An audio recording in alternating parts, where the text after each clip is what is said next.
When people start taking notes while they study for the MCAT, they realize really quickly that it takes so much time, and with all of the topics that are covered on this test, it's really not realistic to do so. But that brings up the question, is it efficient to study without taking notes? Luckily, there is research on this topic that talks about how helpful and not helpful note-taking is. This topic is actually fairly complex, and it's a pretty deep rabbit hole with all kinds of nuances.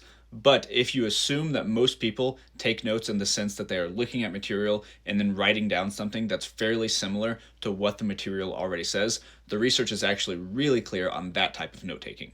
We call that style of note-taking verbatim note-taking, and I think this is generally the type of note-taking that most people are talking about and that most people are used to doing for their classes in school. The research is very clear on verbatim note-taking. It says that it's really not useful in almost any scenario unless the information that you're writing down is inaccessible in any other way. But for the MCAT, that information that you're taking notes on is either already in a textbook, in a video, or just somewhere online. That means that that style of note-taking is not only taking up a lot of time, but it also doesn't really help you understand anything or memorize anything. It's something that I would recommend you don't do while you're prepping, and in fact, for a lot of people that I tutor, one thing that really boosts their prep is when we completely cut out any style of note-taking, because it saves them so much time and it forces them to start doing what's actually important, which is recall. Next time you're studying, instead of writing down anything, once you're done reading a page or a chapter, close it and then try to recall the information that you've learned. If you find that that's too hard and you can't do it, that's actually a good sign, because what you're doing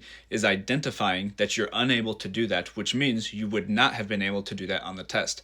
So it's better to realize that you can't recall that information now than it would be to realize that on test day. There are lots of different things you can do to help make that recall easier, but the simplest thing is practice questions and just simply more recall.